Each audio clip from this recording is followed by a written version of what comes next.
हाँ अभी वापस रीस्टार्ट हुआ। ठीक है, वो वैसे भी पार्ट्स में ही आने वाला नहीं, वो पॉज हुआ था। है, मालूम। वो पॉज हुआ था, पॉज हुआ था। सम नंबर 4 क्या है क्या फ्रेम में? एक मिनट। एक करो मत, चलेगा उसको थोड़ा नीचे कर दे। आधे कहीं नहीं कर। यहाँ से ही आ रहा है। हाँ दिख रहा है 4 दिख हाँ देखा इतना दिख रहा है। ठीक है वो तो quarter paid to Ram, 4th one. Ram तो क्या राम टू कैश। काहे राम को पे किया ऐसे? राम अपना क्रेडिटर होगा। हाँ, तो लायबिलिटी घटा तो डेबिट और कैश एसेट घटा तो क्रेडिट। बराबर से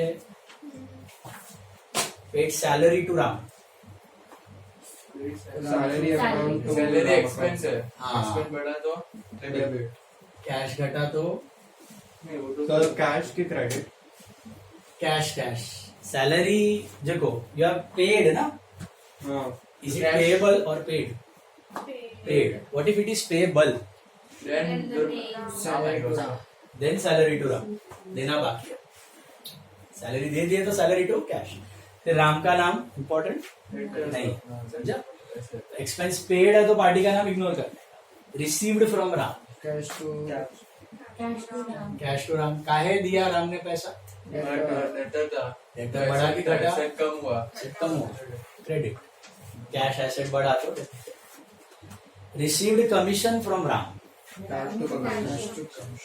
cash to commission, cash to Ram, Ram to commission. Cash to commission. Cash to received पैसा कैश रिसीव्ड, पैसा आया, पैसा आ गया ना। क्रेडिट है होता तो राम। हाँ, क्रेडिट होता तो राम टू कमीशन, मतलब पैसा मिलना बाकी, रिसीवेबल। सही answer cash to commission. Is this clear? Common mistake होती है काफी लोगों की, याद रखना है। Cash to commission. डिविडेंड और share. Received dividend on shares. Income है ना। इनकम बड़ा हाँ, इधर बैंक यूज करना। डिविडेंड, इंश्योरेंस, इंटरेस्ट, इन्वेस्टमेंट, इस सब के लिए क्या यूज करने का? Bank. So bank to dividend, bank to dividend, that's your income. Sorry, 100 रुपया दिख रहा है उधर मोबाइल पे, राइट? थोड़ा ऊपर का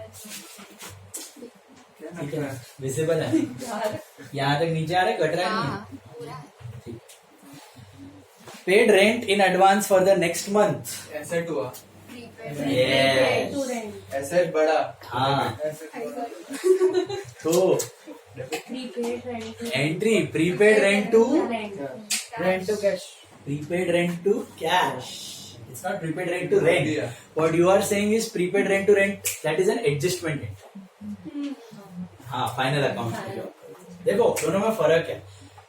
करेक्ट एंट्री इसकी क्या है? आपका रेंट का टाइम आया है कि नहीं आया है? नहीं आया है। टाइम से पहले पे कर रहे हो, टाइम से पहले पे कर रहे हो तो भी रेंट यूज नहीं करने का। क्या यूज करने का? Prepaid rent. तो प्रीपेड रेंट टू कैश कितना?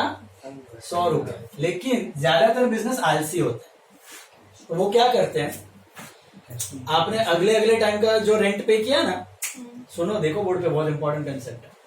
बिजनेस क्या करते हैं? 99% of the business what do they do? ये प्रीपेड रेंट टू कैश करना चाहिए क्योंकि टाइम से पहले पे कर दो।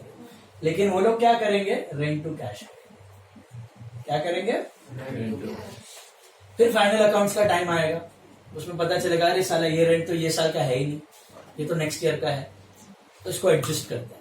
सो क्या करते हैं? एडजस्ट। अब फाइनल अकाउंट्स में देखते हो प्रीपेड एक्सपेंस, क्या करते हो? Less from expense and asset. Less from expense मतलब एक्सपेंस को घटाते हो, तो आप रेंट को दे देते हो क्रेडिट और कर देते हो प्रीपेड रेंट को डेबिट। तो ये आप एडजस्टमेंट करते हो कब? At the time of final. इन दोनों को मिला दोगे तो आपको नेट एंट्री क्या मिलेगी? Prepaid rent to cash. करना यही है, लेकिन शुरू में नहीं करते हैं। बिजनेस क्या करते हैं? पहले कर देते हैं रेंट टू कैश, फिर लास्ट डेट पे देखेंगे कि कितना ध्यान रखेंगे, साला ये प्रीपेड, ये करंट, ये पिछला, पहले सबके लिए रेंट टू कैश मार दो। आंख बंद करके रेंट टू कैश मार दो, लास्ट डेट पे देख लो, जो प्रीपेड है उसके लिए प्रीपेड रेंट टू रेंट, जो आउटस्टैंडिंग है उसके लिए रेंट टू आउटस्टैंडिंग। क्लियर?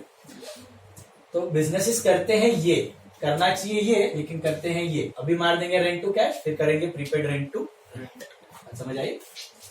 तो this is the actual entry, this is the adjustment entry. Okay.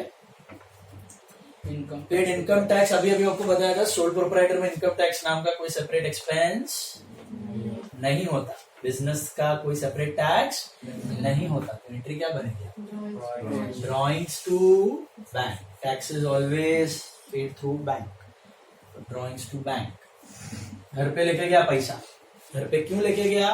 Tax भर. वो अपने को कोई लेना देना नहीं. घर पे लेके गया तो drawings. Son school fees, house rent, life insurance, सब ड्रॉइंग्स. बात समझ आई? बढ़े आगे.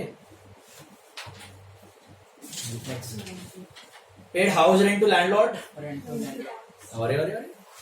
House rent, drawings to cash. What if office rent होता? Rent to cash. समझ लो. Received commission for the next year in advance. Liability cash to income in advance. Received. Commission. इसकी क्या एंट्री थी? अभी अभी देखा. लायबिलिटी बढ़ी तो क्रेडिट. अकाउंट कौन सा लिखा? Cash to commission received in advance. Cash to commission received in advance. काहे? अभी की नहीं है. अभी की नहीं है, नेक्स्ट ईयर की है. अभी मिल गई है. लेकिन बिजनेस होते हैं आलसी. बिजनेस क्या मारते हैं यहाँ पे पता है आपको? Commission. यहाँ पे मार देते हैं कैश टू कमीशन. और फिर लास्ट डेट पे देखेंगे अरे साला ये तो ये साल का है ही नहीं, ये तो नेक्स्ट ईयर का है. ये ऑडिट वाले करेंगे. नहीं, ये बिजनेस ही कर देता है. आप करते हो ना फाइनल अकाउंट्स में एडजस्टमेंट, वही है ये. ओके. तो ऑडिट वाला आके ये जानबूझ के अगर उसने किया तो वो चेक करके उखाड़ेगा इसको. बट अब नॉर्मली बिजनेस क्या करते हैं? कैश टू कमीशन मार देगा पहले और फिर लास्ट डेट पे क्या मारेगा? Commission to commission received in advance. Final account में आप करते हो ना less from commission and liability. Income received in advance के दो इफेक्ट देते हो ना आप. Less from income and liability. Hello. तो लेस करने का रीजन क्या है? कि पहले आपने क्रेडिट करके दिखाया हुआ है. पहले आपने क्या मारा है? ये नहीं मारा है.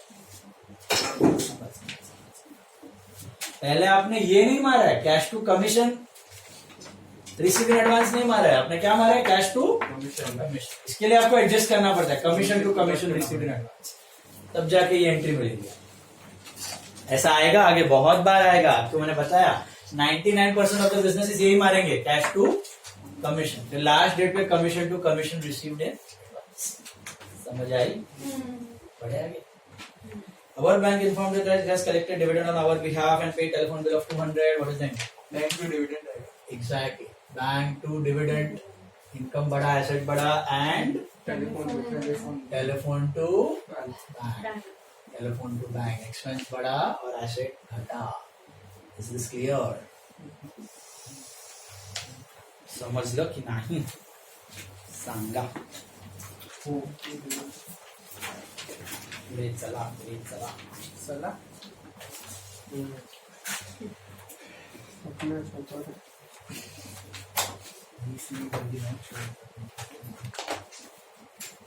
Next one. Sum number 5. The last sum. Last base and the last sum. Fifth sum देख लो सब. आया 12 સુધી કરવાનું છે. Smart. 6 સુધી તો કરાવવું છે સર. હા 6 સુધી તો કરાવશે જ sir.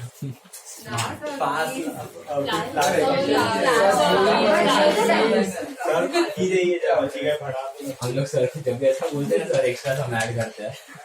Purchased machine. So 48,000 for check from HFT. Pay 2,000 as installation charges. Remember that cost concept. Yes.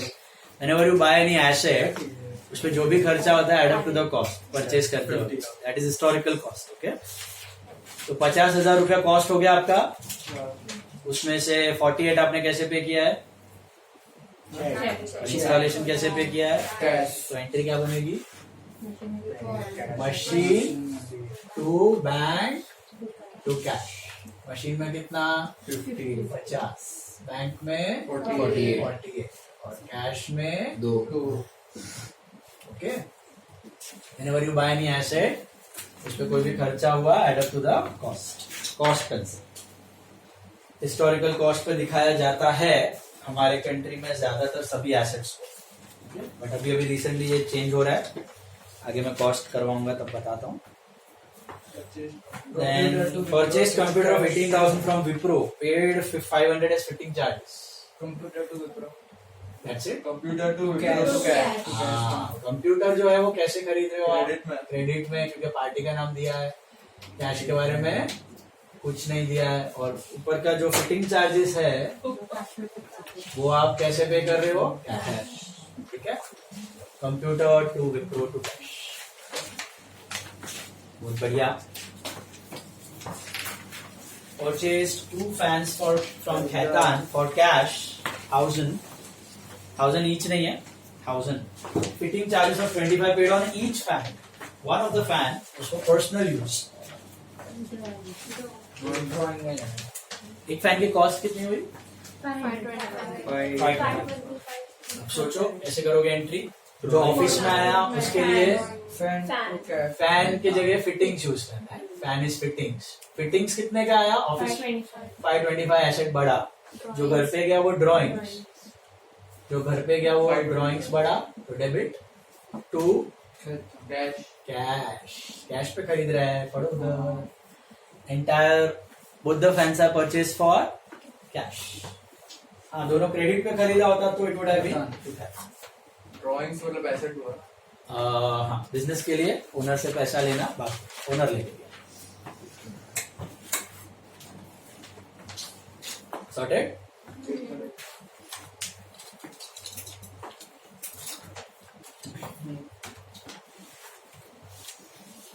करो नेक्स्ट. 4th one, दिमाग लगाओ सब लोग. Purchase a land of 5 lakh rupees against a loan taken from IDBI. Paid legal charges of 5,000 and registration charges of 10,000 by दो check. entry आएगा. दो entry के no entry, दो एंट्री आप क्लब कर सकते हो. सोचो चार्जेस तो ऐड हो जाएंगे ना. लैंड में वो सब चार्जेस ऐड हो जाएंगे कि नहीं होंगे ना. Fixed asset incurred on expense incurred at the time of purchase add up to the cost. तो add होगा. So land value कितनी हो गई 2 लाख की? 5 lakh. 5 लाख 15 हो गई. अब पेमेंट कैसे कर रहे हो आप? लोन टेकन लोन भी है और ऊपर का चार्जेस आपने चेक में पे किए हैं. तो फ्रेम करो पूरी एंट्री. सोचो क्या हो रहा है बिजनेस में. लैंड अकाउंट डेबिट या property account debit 5,15,000 To loan. To IDBI loan. Liability बढ़ी ना. हाँ. कितने से? 5 लाख से टू बैंक. ऊपर का मस्का मलाई आपने कैश में पे किया 15,000. Is that right? समझ रहा है? तो ये घड़ी मत देखो, सम देखो.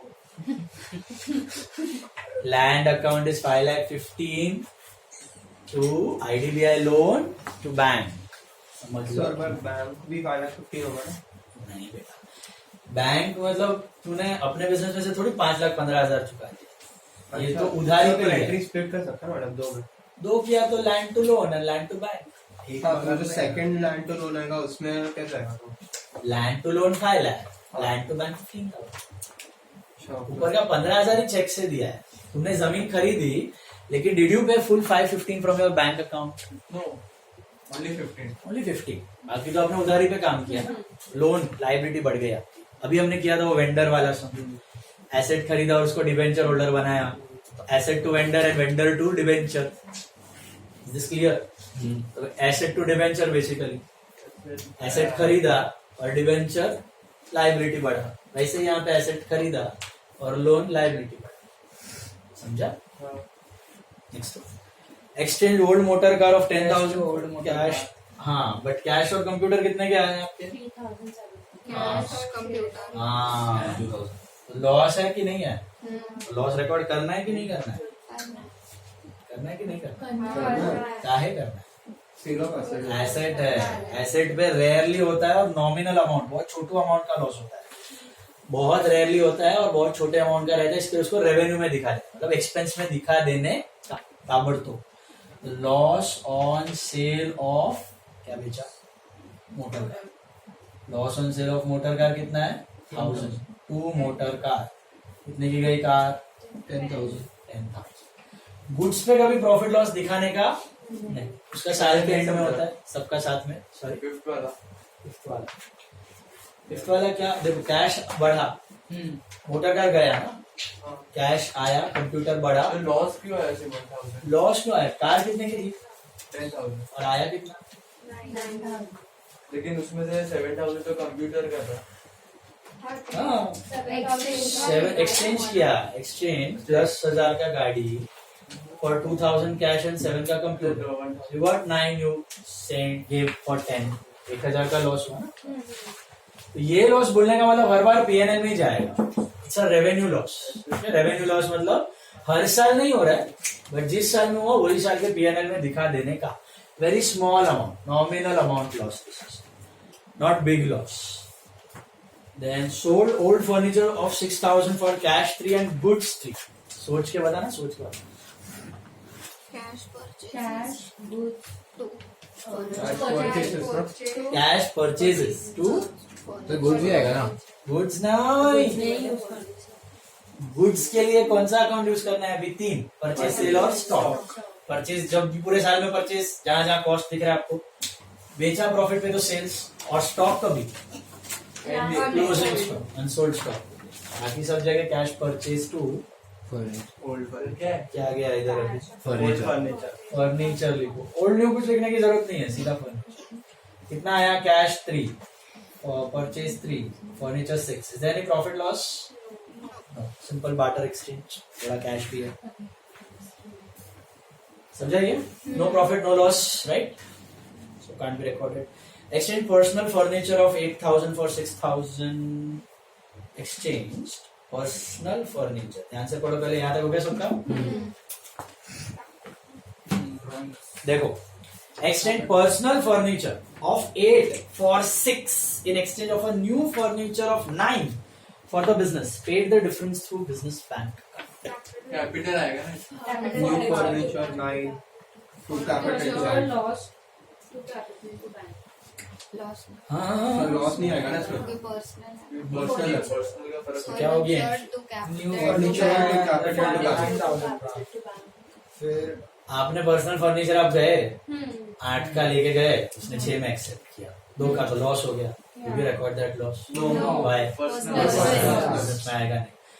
तो उसके बदले में आपने दुकानदार को बोला कि मुझे 9,000 का फर्नीचर चाहिए, तो आपके बिजनेस में ला रहे हो कि घर पे ला रहे हो? पर्सनल वर्ड नहीं दिया, मतलब बिजनेस एसेट बढ़ा तो 9,000 से फर्नीचर बढ़ गया आपका, furniture debit furniture to capital. तो कैपिटल क्यों? क्योंकि आपने पर्सनल वाले से, लेकिन पर्सनल वाले से कितना एडजस्ट किया आपने? 6 ही एडजस्ट किया।